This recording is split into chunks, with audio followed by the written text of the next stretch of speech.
Do you feel that whites are superior, are more intelligent than blacks? I think, on average, whites are more intelligent than blacks, and North Asians are more intelligent than whites. How can you say that? How can you think otherwise? Jared, come here. It's called critical race theory. Mr. Taylor, what evidence would you have to think that a pygmy is, on average, is just as intelligent as a Dane? Why would you think that? What schools have they attended? And for that matter, what school did you attend? The entire record of history, written by who, is completely consistent with the assumption that black Africans are less intelligent on average than Asians or Caucasians. That's absurd. That's repugnant and absurd. Repugnant to you? Yeah. Repugnant to people living in a civilized 21st century. Yes, of course. Why would you even entertain the possibility that on average a pygmy is as intelligent as a Japanese? What's good, my beautiful people? Welcome back to the channel. So I often say that white racists and white supremacists will do anything in their power to try and keep the power, hoard the power to themselves, even when it's not necessary, even when it is at the disadvantage of anyone else. Let's listen into these gentlemen and see you at the end of this video. Strap in. Strap in, because this interview is going to make you feel like you're going back in time. Let's go. So you want to live in a white-only country? Not necessarily white-only, but a country that is clearly based on a European model. Right, the people who fled the European model wanted to start something exactly the same over here, in which whites will basically remain the overwhelming majority in perpetuity. Okay, how do you achieve that? Well, that's an excellent question. Donald Trump has got some first good steps in mind. He wants to make sure no more illegal immigrants come into the country, and he wants to make sure that all illegal immigrants here go back. Is anyone going to tell him that there's undocumented whites in this country? He wants to end birthright citizenship. Anyone want to let him know about the Constitution? He wants to put at least a temporary ban on Muslim immigration. Someone want to fill him in on the mindset of people fleeing religious persecution in the Middle East? What happens with Asians? What happens with African Americans? What happens with Latinos? What happens to my You presented me with a very limited view of the United States. You're saying the United States is a place anybody can come and turn it into anything you want? You're trying to turn it into whatever you want. And the people who built this country and established its institutions, if they glimmer away, so what? Those people are dead. You are promoting a process that will reduce my people to a minority. You want more power for Latinos. That comes at the expense of my people's power. Oh no, what are you going to do when you have to exist on the concepts of merit and the content of your character? We're 17% of the population, right, and we only have 3 senators. So therefore, we don't have the political representation that we deserve. And you want more and more and more. How dense do you have to be saying someone wants more, like there's some gold-hoarding dragon, when you're just not giving anything up whatsoever, even for proportional representation? Of course, because we only have 3 senators. How much political? At this point, 14 senators. And 50 years from now, how many would you like? A number that works in accordance with their percentage of the population. Let's talk about 50 years from now. In 2044, yes, white, non-Hispanics will become a minority. Yes. Is that what you're afraid of? Mr. Ramos, it's fantastic for you, for my people to lose power and become a minority. That's fantastic for you. How does it feel for me? Scared. You're scared. Because you know that the way that you treat minorities is completely inhumane. And you believe that these people are just as depraved as you are. But they're not. It is our country, Mr. Taylor. Country, our It is. Yeah. It's our country. Don't you think we both have the same rights in this country? I think that despite this nonsense in the Declaration about anybody being anyone, this guy hates the USA. White people, you don't think we are all created equal? No. I mean, Jared, you're kind of proving your own point, but not in the way that you think. What you want to do is change this country into an entire nation in which White people will become refugees in their own land So if your vision comes through. you don't want to What the fuck do you think Latinos are? live alongside Mexicans. Now, why is it wrong for me not to want my neighborhood to change? That's entropy, brother. The only thing that doesn't change is the fact that everything changes. If my neighborhood is European, if my neighborhood they don't keep chickens in the backyard that crow at 3 in the morning. Do you think Mexicans are the only ones who keep chickens? Have you ever met a white lady in a brunch hat who hasn't talked about wanting to start a coop of her own? What are you They talking don't, about? I'm That's a talking complete about stereotype. Mexicans. That's a complete stereotype. Yes, and stereotypes are all true. It's a racist stereotype, what you're saying. Oh, racist. Give me a break. No. What are you going to do with the thousands of Muslims, We certainly American don't. citizens, who are serving in the military? I'm sure that we just couldn't possibly survive with all those Muslim Navy Rangers. Yes, I'm sure that's true. This guy has never picked up a weapon for his country in his life.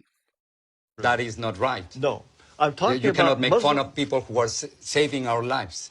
They want special holidays and special food. They want special food. Dude, bratwurst is too spicy for you, isn't it? In So if you school don't like their restaurants, religion, you don't have to join them. Yeah, who's forcing religion on people, huh? That's fine. No, they are. Wait, but I'm also, not- but you can't discriminate against them simply Of because course. you. Of course, anyone should have the right to discriminate against anyone he wishes. One, why would you wish that? And two, those are called intrusive thoughts. We leave those inside. And the point is, But not by the law, Mr. Taylor. You can't do that. I think the law is absolutely incorrect. This guy hates America. Do you feel that whites are superior, are more intelligent than blacks? I think, on average, whites are more intelligent than blacks, and North Asians are more intelligent than whites. How can you All say of this that? How can you think otherwise? Jared, come here. It's called critical race theory. Mr. Taylor, Why what are you? evidence would you have to think that a pygmy is, on average, is just as intelligent as a Dane? Why would you think that? What schools have they attended? And for that matter, what school did you attend? The entire record of history Written by who? is completely consistent with the assumption that black Africans are less intelligent on average than Asians or Caucasians. That's absurd. That's repugnant and Wait, absurd. Repugnant to you? Yeah. Repugnant to people living in a civilized 21st century. Yes, of course. Why would you even entertain the possibility that on average a pygmy is as intelligent as a Japanese? Why would we assume that a white supremacist who lives in bumfuck middle of nowhere, only around people that look like him, would give a shit about anyone else? Comparison that you are trying to make, it is simply impossible because of historical circumstances, because economic conditions, because of the More moment. excuses.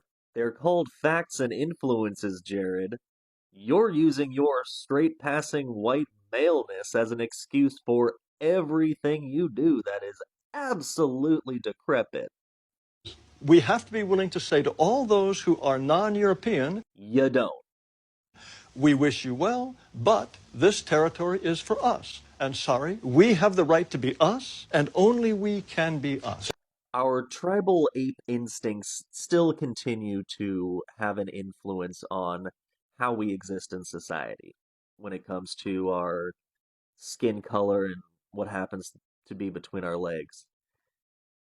But that's not what makes us us. What makes each person themselves is what makes them themselves. Kind of reductive, right? It's the things that we enjoy doing. It's the things that interest us. It's the knowledge that we have. It's what we can bring to society that is not our amount of melanin or what's underneath our clothing. This regressive mindset is destroying people. It's not allowing them to experience life to its fullest, and it's keeping them hating one another for things that cannot be changed about themselves.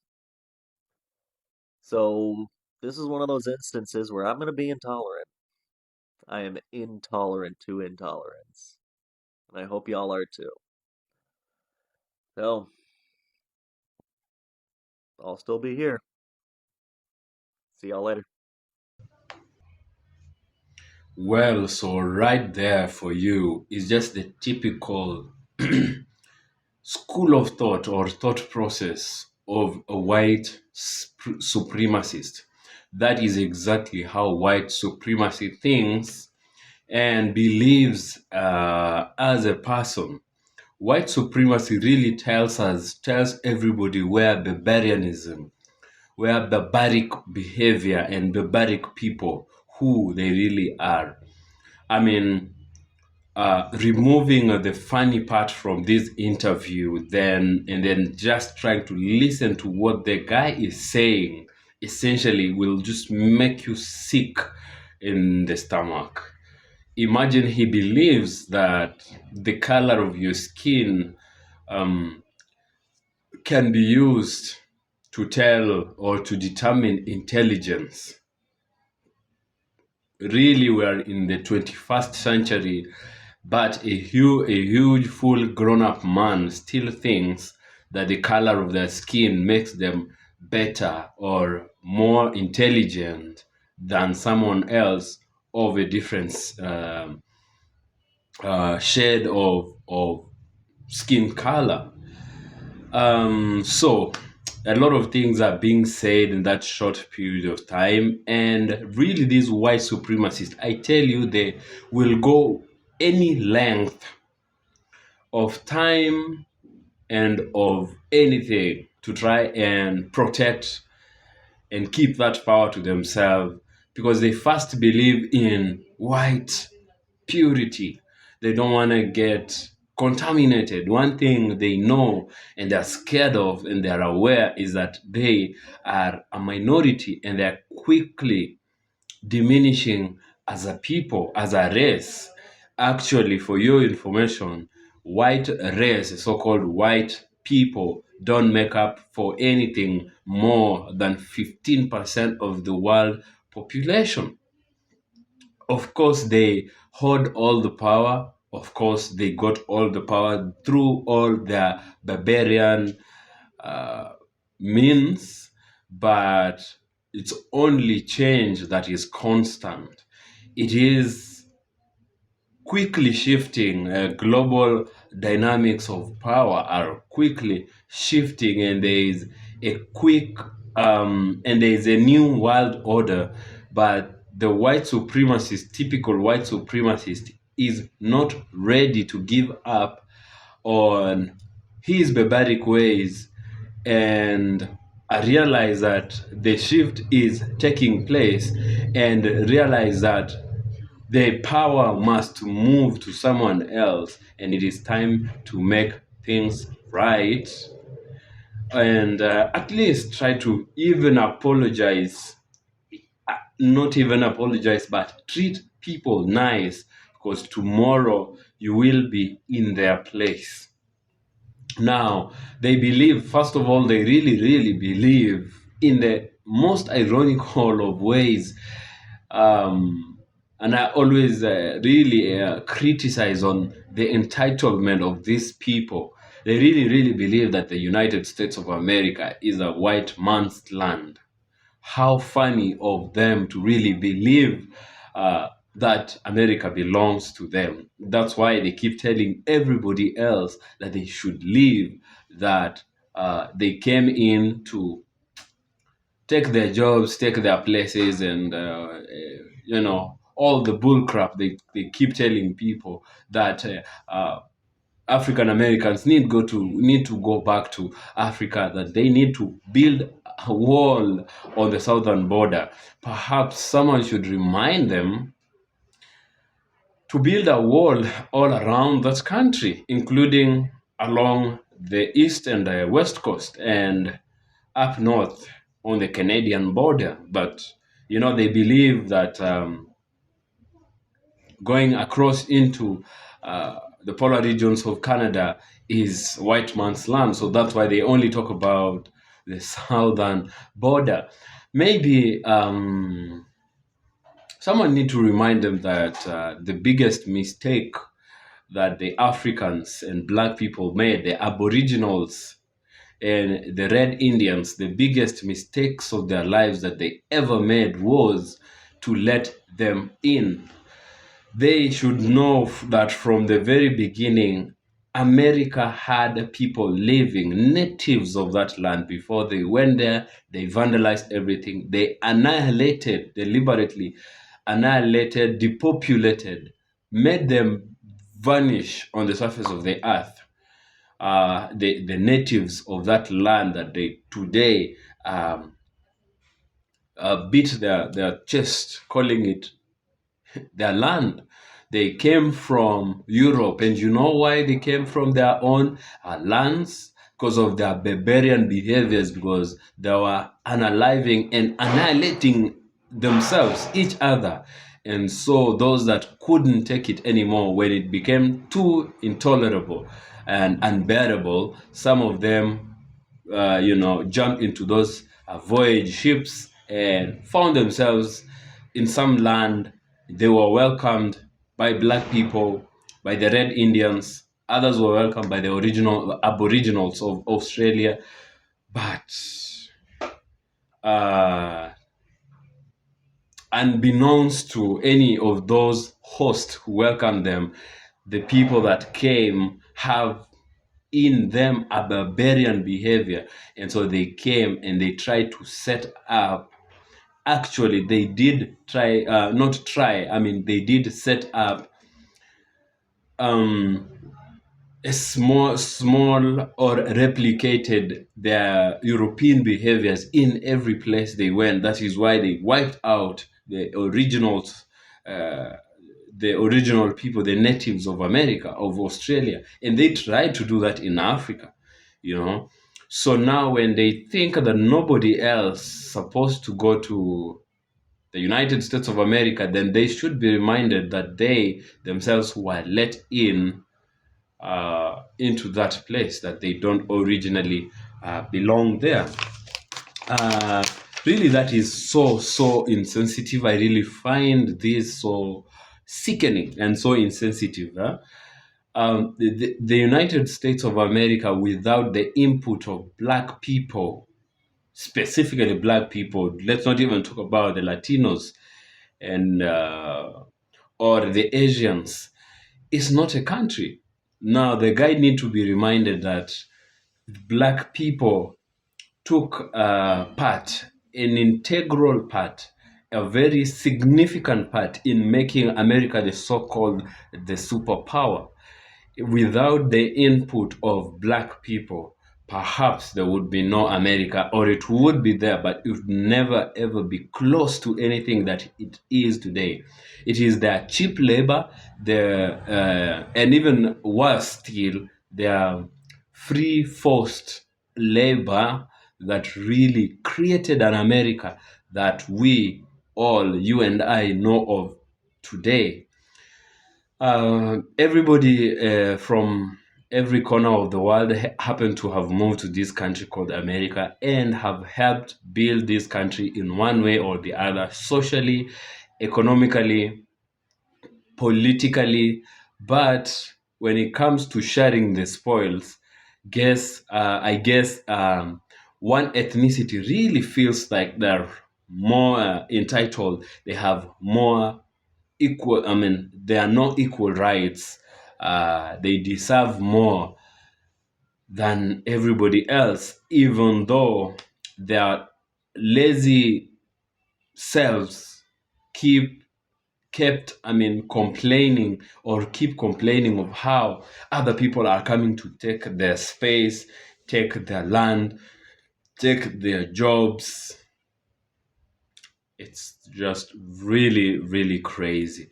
So that is just typically what I wanted you to know, what a white supremacist thinks day in, day out. And make it, I mean, not a decision really, but know it that this is who we're dealing with, and be ready, because they're still there. And these people, their barbarianism cannot even be hidden anymore. But I can tell you for sure that there is a huge power shift that all of us know that is happening, know that is inevitable, and it is time for them to make things right. But they are very scared because when they have had power all of this time, they have treated everybody else like they're subhuman, or they have treated everybody else like trash. And now they are afraid that people are going to commit the same atrocities that they committed to everybody else. They are going to be on the receiving end. I don't know what you think about this. Share your thoughts in the comments. I'd love to really see what you think about this. Give this video a thumbs up, share this video, and please subscribe to this channel if you have not subscribed to the channel. So until next time, I will be happy to see you in the next video. Peace out.